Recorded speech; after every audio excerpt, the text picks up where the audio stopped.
दोस्तों very good morning to all of you. Target study IQ के videos को इतना प्यार देने के लिए आप सभी का तहे दिल से धन्यवाद है। दोस्तों आज के इस वीडियो में हम लोग डिस्कस करेंगे इंटरनेट क्वालिटी को लेकर हाल ही में एक इंडेक्स जारी किया गया है। आप सभी को बता दूं, इंटरनेट हमारी लाइफ का एक बहुत ही इम्पॉर्टेंट फैक्टर बन चुका है। आपकी ऑनलाइन पढ़ाई हो इस समय कोरोना वायरस के समय पर, या छोटे बच्चों से लेकर बड़े बच्चों, सभी बच्चों के जो क्लासेस हैं वो ऑनलाइन ही चल रही हैं। तो ये बहुत वैल्यू रखता है कि चाहे आप छोटे से कस्बे में क्यों ना रहते हो, आपको हाई स्पीड इंटरनेट की ज़रूरत है। तो इसमें क्या होता है कि इस केस में उन लोगों को बहुत ज़्यादा दिक्कत आती है जो कस्बे से बिलोंग करते हैं और उनको बहुत कई किलोमीटर दूर जाना पड़ता है इंटरनेट एक्सेस करने के लिए। तो देखो यहाँ पर प्रश्न क्या बनेगा, उसमें एक इंडेक्स देखो यहाँ पर कि इंटरनेट का जो क्वालिटी है, तो क्वालिटी इंडेक्स में भारत 78th पोजीशन पर आता है और इस लिस्ट में सिंगापुर जो है ये पहले स्थान पर आता है। तो ये बहुत सारे फैक्टर्स हैं जिसके बारे में डिस्कस करेंगे। यहाँ पर देख सकते हैं क्वेश्चन क्या बना है वो समझते हैं। क्वेश्चन सबसे पहला बनेगा कि digital quality of life index 2020, फिर से समझना, digital quality of life DQL index 2020 में भारत को कौन सा स्थान प्राप्त हुआ है। तो आंसर हो जाएगा ऑप्शन नंबर बी, यानी कि इस लिस्ट में भारत को 57th पोजीशन प्राप्त हुई है। तो ऑप्शन नंबर बी इसका राइट आंसर हो जाएगा। Digital quality of life index 2020 में भारत को 57वीं पोजीशन प्राप्त हुई है। ये आप देख सकते हो, ये लिखा है digital quality of life index 2020 और कुल मिलाकर 85 कंट्रीज़ के बीच में इस लिस्ट को जारी किया गया है, जिसमें भारत को 57th पोजीशन मिली है। और पहले स्थान पर रहा है डेनमार्क, दूसरे पर है स्वीडन, तीसरे पर है कनाडा। इस इंडेक्स को जारी किसके द्वारा किया गया है? इस इंडेक्स को एक कंपनी है जिसका नाम है सर्फ सार्क, इस कंपनी के द्वारा जारी किया गया है, जो कि ऑनलाइन प्राइवेसी प्रदान करने वाली एक कंपनी है जिसके द्वारा इस सर्वे को प्रोड्यूस किया गया है। साथ ही साथ में इसमें हम लोग और भी चीज़ें देखेंगे, जैसे कि पहली जो लिस्ट हो गई वो है कि डिजिटल क्वालिटी ऑफ लाइफ, इसमें डेनमार्क पहला है, स्वीडन दूसरा है और कनाडा तीसरा है। भारत इसमें 57th नंबर पर आता है। इसी इंडेक्स में एक और रैंक है जिसका नाम है इंटरनेट अफोर्डेबिलिटी की रैंक। तो इंटरनेट को अफोर्ड करने की जो रैंक है उसमें भारत 9वें स्थान पर आता है। पहले स्थान पर है इजराइल, दूसरे पर है कनाडा और तीसरे पर है अजरबैजान। भारत इसमें 9वें स्थान पर आता है। तीसरा मैं आपको बता चुका हूँ इंटरनेट की क्वालिटी के बारे में। तो उस लिस्ट में सिंगापुर पहला है, स्वीडन दूसरा है, नीदरलैंड थर्ड पोजीशन पर है और इंडिया इसमें 78th नंबर पर आता है। दोस्तों आजकल जो हम लोग पैसा ऑनलाइन पैसा ट्रांजैक्शन भेजने के लिए जो हम लोग UPI का इस्तेमाल कर रहे हैं, ये इतना ज़्यादा अच्छा मेथड है कि विदेशों में भी इसकी बहुत तारीफ़ हो रही है। इवन जो गूगल के CEO हैं उन्होंने भी ये चीज़ बोली थी, भारत की तारीफ़ करी है कि भारत का ये जो UPI सिस्टम है पेमेंट सेंड करने का, ये वन ऑफ द बेस्ट और फास्टेस्ट मेथड है इस तरीके का। तो NPCI जो कंपनी है जो कि UPI, रुपी कार्ड और भारत में जितने भी डिजिटल ट्रांजैक्शन होते हैं उन चीज़ों को लेकर कुछ ना कुछ बनाता रहता है, उन सब चीज़ों को मॉड्यूलेट करता है। तो भारत का जो NPCI है अब ये ऐसा सोच रहा है कि अब हम भारत से बाहर भी अपनी सेवाएं देंगे, जैसे कि UPI हो गया, रुपी कार्ड की सेवाएं हैं, तो इन सभी सेवाओं को वो भारत से बाहर भी देना चाहता है, जिसके वजह से उसने इंटरनेशनल लेवल पर NPCI की सेवाओं को देने के लिए एक अलग से ऑर्गेनाइजेशन बनाया है। और वो ऑर्गेनाइजेशन जो बना है वो ही बनेगा आज का प्रश्न। तो क्वेश्चन क्या बनेगा कि एक ऑर्गेनाइजेशन है NIPL किस संगठन की पूर्ण स्वामित्व वाली, यानी कि होली ओन्ड सब्सिडरी सहायक कंपनी है। तो NIPL किसकी कंपनी है? ये कंपनी है NPCI की। तो ऑप्शन नंबर डी इसका राइट आंसर हो जाएगा कि NPCI का जो इंटरनेशनल पेमेंट वाला जो इसने एक नया डिपार्टमेंट बनाया है, जो एक नया संगठन बनाया है, उसका नाम है NIPL। NIPL का फुल फॉर्म क्या है आपको अभी बताऊंगा। अभी सिर्फ ये समझो NPCI का ही एक संगठन है जिसको NIPL के नाम से जानते हैं।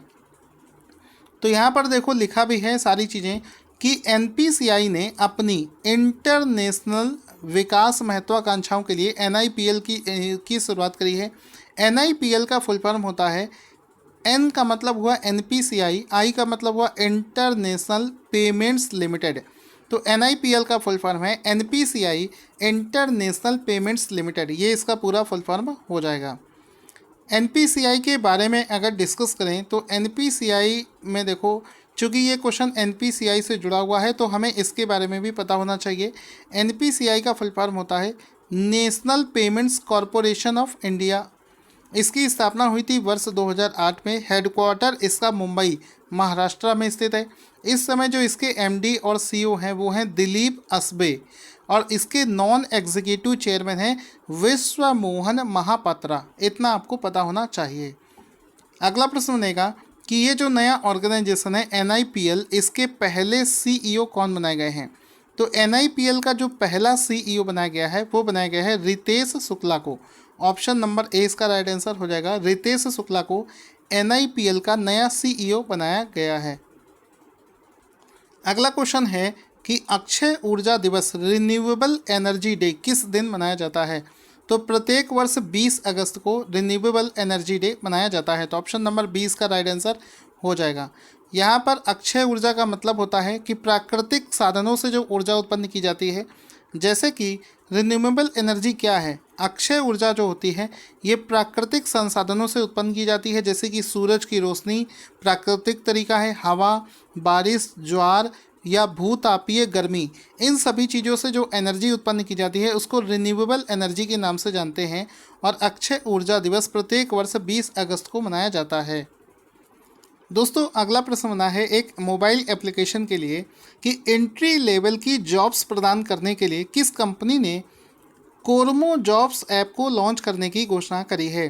तो आंसर हो जाएगा हाल ही में गूगल ने। ऑप्शन नंबर ए इसका राइट आंसर हो जाएगा कि हाल ही में गूगल ने एंट्री लेवल की जॉब्स प्रदान करने के लिए एप्लीकेशन लॉन्च किया है जिसका नाम है कोरमो एप्लीकेशन। तो ये आप इसका इंटरफेस देख सकते हैं। जैसे आप इसको प्ले स्टोर से डाउनलोड करेंगे तो एंट्री लेवल की जॉब्स को ढूंढने के लिए कोरमो नाम से ये जो ऐप है इसको हाल ही में इंडिया में गूगल के द्वारा लॉन्च किया गया है। तो चूंकि इसको गूगल ने लॉन्च किया है तो जाहिर सी बात है कुछ ना कुछ इसमें खास बात होगी। तो अगर आप लोग भी जॉब सर्च कर रहे हैं तो कम से कम एक बार आप इस ऐप को डाउनलोड करके इस पर जॉब सर्च कर सकते हैं। हो सकता है आपको कुछ अच्छे रिजल्ट्स यहाँ पर देखने को मिलें। अब चूंकि इसको गूगल ने लॉन्च किया है तो गूगल कंपनी के बारे में जानते हैं कि इसको फाउंडेड किया गया था सितंबर 4, 1998 में मेनलो पार्क, कैलिफोर्निया, US में।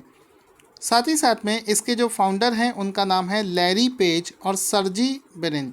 इसके इस समय जो CEO हैं वो हैं सुंदर पिचाई। आगे चलते हैं। अगला क्वेश्चन है डिफेंस के क्षेत्र से कि DRDO ने पहली बार पूरी तरीके से निजी क्षेत्र के द्वारा विकसित पिनाका रॉकेट का सफल परीक्षण कर दिया है।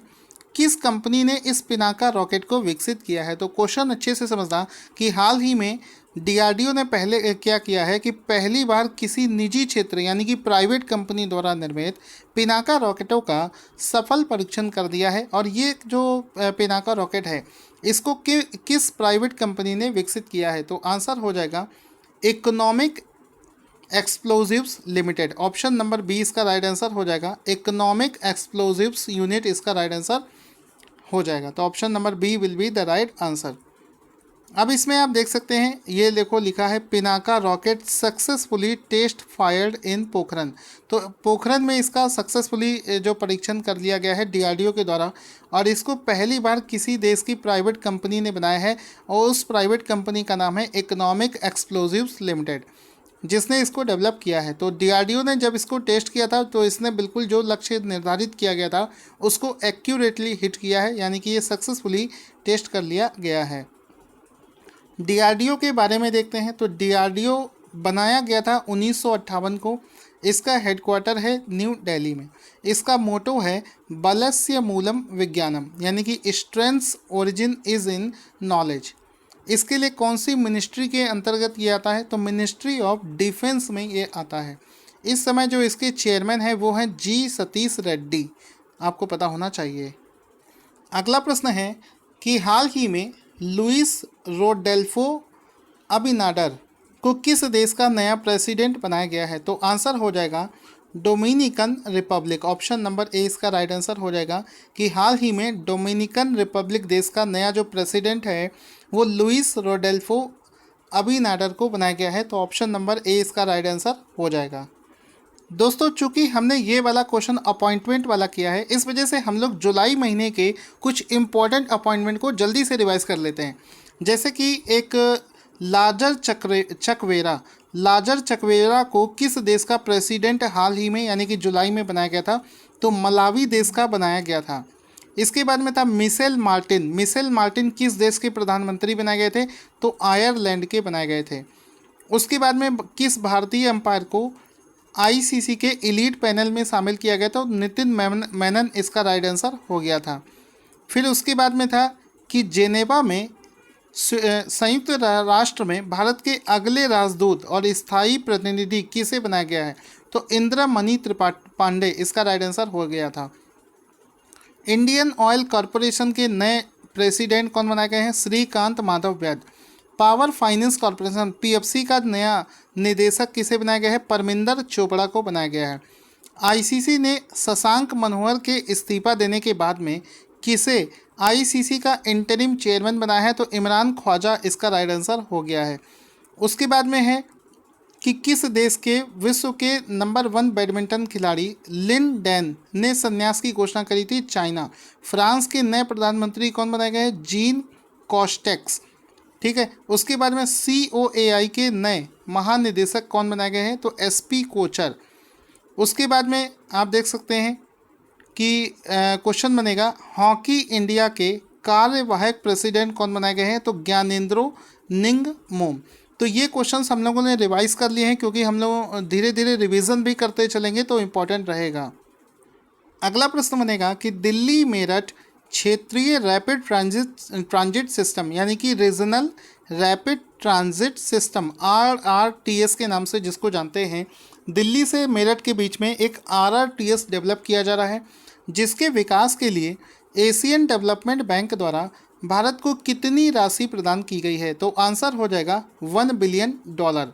तो ऑप्शन नंबर ए इसका राइट आंसर हो जाएगा कि हाल ही में दिल्ली मेरठ RRTS क्षेत्र के लिए एशियन डेवलपमेंट बैंक द्वारा भारत को $1 बिलियन जो है ये प्रदान किया गया है। तो ऑप्शन नंबर ए इसका राइट आंसर हो जाएगा। इसमें आप देख सकते हैं ये इसका फ़ोटो भी, जिसमें कि ये जो दिल्ली से मेरठ का जो ट्रैवल है ये भी कम हो जाएगा और बहुत कम समय में इसको रैपिड मेट्रो के माध्यम से हम लोग कवर कर पाएंगे। तो एशियन डेवलपमेंट बैंक ने इसके लिए $1 बिलियन देने की घोषणा करी है। अगला प्रश्न है कि वर्ल्ड सीनियर सिटीजन डे विश्व वरिष्ठ नागरिक दिवस प्रतिवर्ष किस दिन मनाया जाता है? तो 21 अगस्त को प्रत्येक वर्ष मनाया जाता है। ऑप्शन नंबर सी इसका राइट आंसर हो जाएगा। प्रत्येक वर्ष 21 अगस्त को वर्ल्ड सीनियर सिटीजन डे मनाया जाता है। ऑप्शन नंबर सी इसका राइट आंसर हो जाएगा। अगला प्रश्न बनेगा कि भारत में सद्भावना दिवस किस नेता की जयंती को मनाने के लिए मनाया जाता है? तो सद्भावना दिवस जो है ये राजीव गांधी जी की जयंती को मनाने के लिए मनाया जाता है। तो ऑप्शन नंबर 20 का राइट आंसर हो जाएगा। सद्भावना दिवस से मतलब है राजीव गांधी की जयंती के दिन इसको मनाया जाता है। दोस्तों, चूंकि हम लोगों ने दिवस वाला क्वेश्चन किया है तो दिवस के कुछ क्वेश्चंस को रिवीजन कर लेते हैं।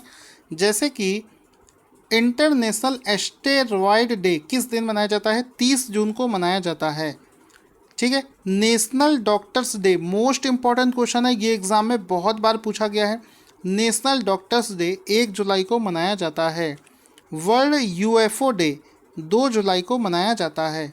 वर्ल्ड चॉकलेट डे 7 जुलाई को मनाया जाता है। इसके बाद में है विश्व जनसंख्या दिवस किस दिन मनाया जाता है? 21 जुलाई को। मोस्ट इंपॉर्टेंट है, कई बार पूछा गया है।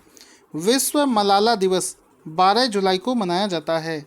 वर्ल्ड यूथ स्किल डे 15 जुलाई को मनाया जाता है। विश्व युवा कौशल दिवस 15 जुलाई को मनाया जाता है।